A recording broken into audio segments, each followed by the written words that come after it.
What's up, y'all? My name is Devontae, and I sacrificed my time so you don't have to. This woman needs to be stopped. This is ridiculous, man. Like, did she go through something traumatic in her life to make her so goddamn insecure?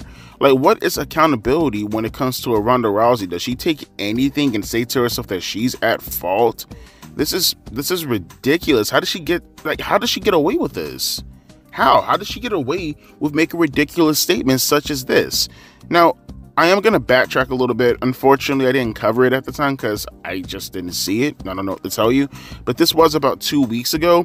I want to talk about this first, and then we'll talk about Logan Paul's response afterwards, because this, at the very least, Logan Paul's response was a little bit more recent, so at least this brings us up to date. But 2 weeks ago, this happened. I'll read the article for you to give you context, and then I'll read you what Ronda Rousey said. Ronda Rousey, who made waves in the wrestling world with her departure from WWE after her SummerSlam match against Shayna Baszler, has been vocal about her experience in the company. In a recent revelation, Rousey shared her desire to have had the same level of rehearsal time as Logan Paul in WWE. By the way, both links are in the description box below. Unfortunately, yes, it's ringside news, but it's a transcript, not an actual journalistic work that I'm having to actually follow or having to read, so go with the flow. In her book, Our Fight, Ronda Rousey delves into her WWE experiences, providing candid insights into her tenure with the company. Notably, she directs strong language towards Bruce Pritchard and John Laurinaitis, expressing her frustrations by telling them to go fuck themselves. Ronda Rousey even alleged that WWE discriminated against women. Logan Paul has made a significant impact in WWE, transitioning from his successful social media career to becoming one of the promotion's top stars. Although he only wrestles occasionally, Paul's performances have been lauded for his in-ring prowess and dedication to the sport. His peers, including Jackass star Steve-O, have commended him for his contributions to professional wrestling. Ronda Rousey recently shared her thoughts on Paul's performances, expressing admiration for his work on the microphone and in the ring in the conversation with Steve-O. She pointed out that Paul benefits from extended rehearsal time and resources, allowing him to deliver outstanding matches. Rousey voiced her frustration that not all WWE talent receives the same level of preparation and support, noting that her debut match was successful due to having 6 weeks to rehearse with top minds in the business. Rousey believes WWE's approach with Logan Paul demonstrates what can be achieved when the company invests time and effort in rehearsals and resources for its performers. She finds it puzzling that this model isn't applied more broadly across the roster, suggesting that WWE could achieve even greater success by implementing this approach consistently. And I quote from Ronda Rousey, "He's great on the mic. He does a great job on the mic. I wish I was allowed the time to rehearse that up." Hold on. All right, there we go. Sorry about that. Let me start that over again. I apologize. "He's great on the mic. He does a great job on the mic. I wish I was allowed the time to rehearse that he gets. It's not evenly spread. He's like their next big star. They are rolling out the red carpet. It goes to show that if you give people the time to rehearse and the resources, you can do amazing things. It's frustrating that everybody doesn't get that treatment. My first match with them was incredible because we had 6 weeks to rehearse. All the best minds in the business coming and putting their 2 cents, and it was an instant classic. Then they never did it again. I was like, why isn't this the model? They're doing that with Logan Paul, and he's having these fantastic performances. Look what you guys can do when you actually put organization and effort into things. It blows my mind that this billion-dollar company is succeeding despite itself in so many ways." So that's what Ronda Rousey said, right? Now, I'm not gonna hang on. Before I give my 2 cents, I want you guys to see what Logan Paul said as a response. He said this, I believe, earlier in his podcast, either yesterday or the day before. He says, "I have a lot of respect for Ronda Rousey," Paul stated. "Every time I've met her, it's been very amicable. So when she's saying that, I don't think it's like a personal attack on me by any means. I don't feel like she's coming after me. I feel she's maybe using me as an example to express her dissatisfaction with maybe how she was treated in the WWE, but I can't speak on that because I don't know how she was treated." So that's what Logan Paul said as a response. Very diplomatic, especially coming from a guy like Logan Paul, who can be a piece of shit in his own right. But at least within this conversation, when talking about Ronda Rousey, very diplomatic approach. I actually do respect that a lot, because he could have easily taken a shot at Ronda Rousey, considering the character of Logan Paul, and he could have absolutely went on a tirade and say that maybe I'm just a natural athlete, maybe I actually know what the fuck I'm doing, maybe because I actually take the time out of my own busy schedule, which, by the way, way more busier than Ronda Rousey's. You could bet your ass on that. I actually took the time to approach this with the seriousness that it needed in order to succeed in this business. Ronda Rousey, you are one of the biggest crybabies I think I've ever seen in the history of professional wrestling, and not alone the celebrities, but just the amount of crybaby, never taking accountability for your own actions is it's almost at a disturbing level, because you see the same attitude as far as how she carries herself in the UFC. And mind you, I'm just going to say this outright, I'm not a huge UFC fan, not in the sense that I don't like it, but because I've never taken the time to actually delve into it like I would like to in order to become an actual legitimate fan. But from the things that I've seen from actual fans of the UFC or MMA world, from the actual things that I've seen outright with her interviews and how she carried herself after her loss, she's a sore loser, she's a crybaby. Whenever something doesn't go her way, it's always the fault of the thing that she's participating in, never her fault. So you look at WrestleMania, what was that, 34 I believe, back in 2018. She had a fantastic match. It was her teaming up with Kurt Angle to take on Triple H and Stephanie McMahon. You guys know this already, right? It was a fantastic match, and for the people who are saying things like, oh, it's because the people who were involved in the match were one of the greatest of all time, Triple H and Kurt Angle, right? Two of the greatest wrestlers of all time, but no one takes into account that Kurt Angle at that point in time was a shell of his former self. Triple H at that point in time was a shell of his former self, and then you have Stephanie McMahon, who has to play the job of a character, right?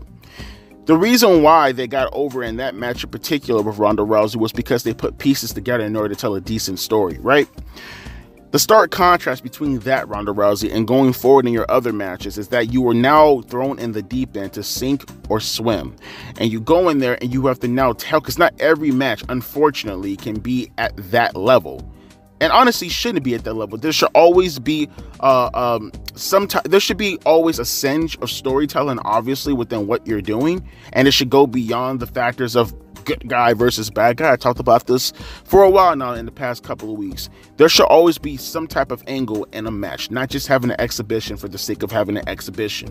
But at the same time, though, there will be instances when you have to go in there and the match in itself having to deliver is to precede the story going forward, right? I'm okay with that. And almost everything that Ronda Rousey has done since then, that was only a factor to forward the story going forward, whether it was with her and Alexa Bliss and her damn near killing Alexa Bliss, her and Charlotte Flair having to proceed to go into the match with her and Becky Lynch at WrestleMania, meaning you have two competent female wrestlers in there who can carry the weight compared to what you had to do in the match with other three people having to carry the weight. Ronda Rousey, there's no excuse to why you, and again, someone can jump in if they want to, there's no excuse as to why you are the performer that you are. There really isn't. You had every bit of opportunity to be just as good as Logan Paul. You see, and people can say whatever they want about Logan Paul. Logan Paul actually took this seriously. You know, the moves that he does, he's a natural athlete. You're not. You can pretend that you are, but if you were, then you would actually be in a position to do the right things, and this wouldn't be the case. You can't perform like a Logan Paul, so you get jealous of a Logan Paul because of the things and the opportunities that he's afforded, because he actually fits within the mold of what WWE has going on at the moment like a fucking glove, not just from the athletic standpoint, which, by the way, she seems to want to negate the fact that Logan Paul, you know, you talk about his mic work also to coincide with his performances inside of the ring. You are neither. You are terrible in the mic. You are terrible at your mic skills. You are terrible in ring. And all this comes within a package deal, Ronda. All this comes back to bite you in the ass when it's all said and done. See, I don't know if it's a victim complex with a Ronda Rousey, which is weird because we're talking about a successful millionaire, probably one of the most notable names in the history of MMA. Not even saying that she's one of the greatest of all time, because I think people within that role would probably laugh at me. I mean, that'd be like calling Goldberg the greatest of all time in WWE or WCW, right? I think that's an actual accurate comparison to what people say in the MMA world. They usually compare Goldberg, or not, they don't compare, but they usually talk about Ronda Rousey in the same realms as how people talk about Goldberg. They will accentuate the positives, such as Goldberg being a draw, such as Goldberg being pretty decent at what he can do. But when it comes to other aspects of his game, when it comes to actually truly being a legitimate sports entertainer without having everybody to protect every little fucking weakness of yours, and it's having you to go out there and actually deliver on your own merits with your own tools of what makes you a professional wrestler, then you can't do it. That's Ronda Rousey. You can like Goldberg. I'm a big fan of Goldberg's. I like watching Goldberg spear people and jackhammer people into fucking oblivion, right? But I will never go out of my way to say Goldberg was a great mic work, right? I will never go out of my way to say Goldberg was a great in-ring performer, because that would just be a blatant fucking lie. You can still like a talent and at the same time recognize their weaknesses. That's a Ronda Rousey. You can still like Ronda Rousey. You can still call her an inspiration to all women, because apparently, listen to Ronda Rousey, she makes it sound like she broke so many barriers when it comes to being an entertainer in the women's field or even within the MMA scope. Again, this woman is a huge narcissist to the point that it happens to be a mental disorder. This is why whenever I hear her talk about situations like Drew Gulak, and I truly want to take it seriously, believe it or not, for all the things that I get, for all the crap that I get, the reason why I talk about the women and the manner of how I talk about the women whenever I see these false allegations, kind of tying this all in together, but bear with me for a second. The reason why I talk in the manner that I talk in is because I know women like Ronda Rousey so badly want to put themselves as far as the forefront of whatever movement they're trying to push, right? So when they go around and they talk about men doing this to them, men doing that to them, everybody's holding me back, my name is Ronda Rousey, if someone could just hold my hand crossing the street, I wouldn't get hit by the fucking car, even though I'm 39 years old. You know, I can never take that seriously, because for her to actually point out Drew Gulak, for an example, and the manner of how she's pointing out Drew Gulak, all it does is validate her examples as to why she fucking sucks in this world for the most part, right?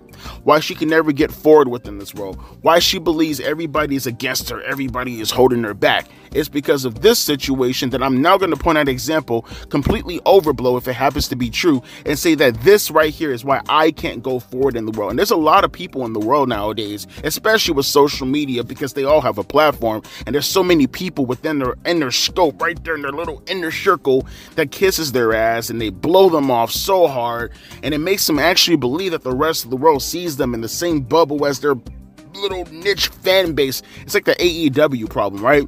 They claim that they're one of the greatest wrestling promotions of all time. They're changing the world of professional wrestling, and the only people who are telling you that are the people within your own little inner circle. Right? That's not how that works, Ronda. That's not how that works. If you put in the time and the effort, you wouldn't be in this situation. Let me ask another question. Ronda Rousey. So after 2019, more in particular after WrestleMania 35, what happened within those, nearly 3 years? Where were you in 2019 for the rest of the duration? Were you around? Huh? You know, 2020 would have been a perfect opportunity to work on your game when a lot of people weren't watching WWE because of COVID, right? That would have been the perfect opportunity with no audiences there to berate you and yell you down and fucking call you all kinds of names. That 2020 period would have been the perfect opportunity to really hone in your craft, right? That would have been beautiful. You didn't have no audiences to berate you, right? But you were still on national television for people to still be exposed to you, right? But at the same time, you're still working with talent to be able to see what the hell you can do and get away with, right? That was the perfect opportunity to really, really hone in what the hell you can do and really practice. That whole 2020 period was a practicing moment. And what did you do? See, people say all the time, oh, she was No, she was trying to get pregnant. Throughout 2019, she was trying to get pregnant. While under contract with WWE, she made her own rules. See, that's the thing that people don't understand. This is why I get so antsy when I see people like Ronda Rousey talk like this. Logan Paul, all this shit that's going on with Logan, he's putting the time and effort into making room in order to get this, to understand this.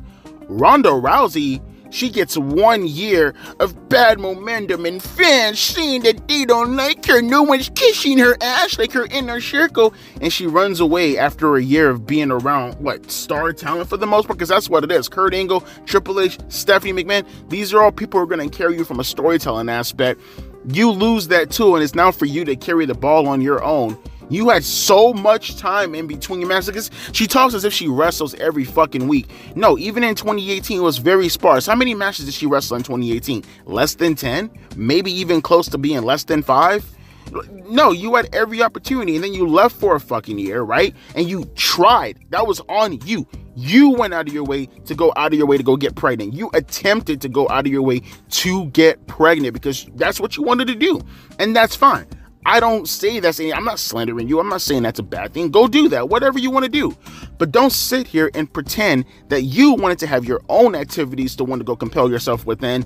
Don't pretend as if everybody else has to follow suit. And man, if they would have trained me a lot harder, I would have been in this situation. No, if you would have stayed, and if you would have honed your craft, and if you would have been around 2020 for the majority of that year, if not all that year during COVID, you would be in a better place right now. And don't ever get it twisted. She didn't just miss 2020. She also missed 2021. So you had 2 years, almost 3 years of pure absence to train, to get better. Even if you take away the pregnancy stuff, that's still 2 years flat of you to train and get better and make sure that when you come back, you know what the fuck you're doing. And you did none of that at all. And then they went out of their way and they gave you the heel gimme that you wanted to run with, right? And you suck on the microphone so much, it's not even bad. Oh my God, I want to see her get heel heat type of. No, you got legitimate go away heat.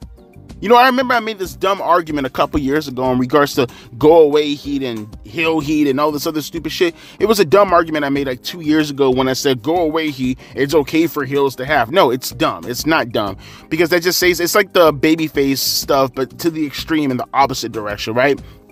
You don't want your baby faces to get booed. You don't want your heels to be justified. But at the same time, you don't want your baby face or your heels to have such vitriol hate to the degree that you want to turn off the TV because you don't want to see them get them comeuppance.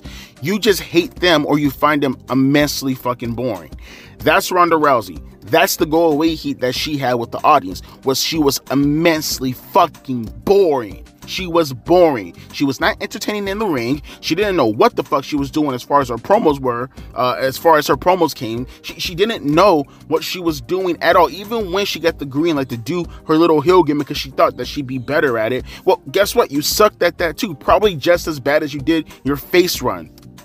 And then they try to pair you up with Shayna Baszler so that way you didn't have to carry the brunt of everything in regards to your matches, and you still sucked at that too. You just suck, Ronda. That's just it. You could try to use Logan Paul as your scapegoat. You could try to use everybody as a means to an end as to why you are terrible, but you just suck.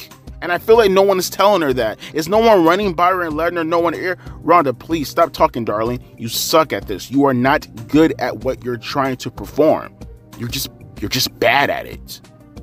Like that's just it. And you're bad at it, not just because you don't have the athleticism compared to the other talent, but because you refuse to put the time and effort in order to get this, in order to understand this.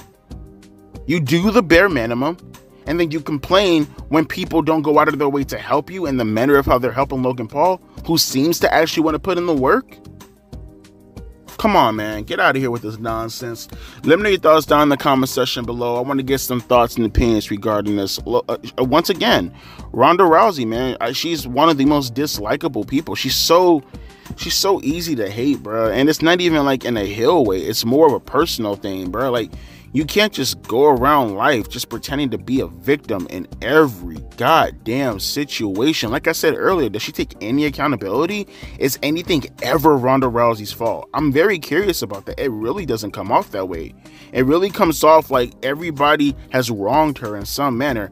And I don't know if this is like some mental illness that's stemming off of some huge insecurity because of what happened when she was a kid or a teenager.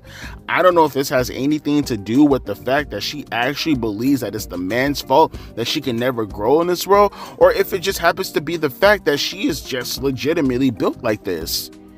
And it's a very evil mindset to have, because what extremes are you willing to go down to prove your victim mentality status? We already seen what you're doing with Drew Gulak, what apparently seems to be him goofing around and playing a prank on you. Lord only knows what would happen if someone actually brushed up against you by accident and their shoulder brushed up against you. See, guys? That guy's shoulder touched my shoulder, skin to skin contact. I told you guys, the male brain, it thinks so crazy. He was going to attack me. And that right there is the reason why I can never grow in WWE, because that man brushing shoulders with that other man, it just shows the male toxic masculinity brain that was prevalent within WWE, because his skin touched my skin. And oh my God, I'm a champion though, because I would have totally kicked his ass if he would have went any further past his shoulder, touching my shoulder. You gosh darn minute, you motherfucking scum, you manlet bitch, baby bitch. Oh, come on, bro. Let me know your thoughts down in the comment section below. I'll be back later on tonight for unfortunately having to review the Dynasty pay-per-view. As always, deuces, P-eyes.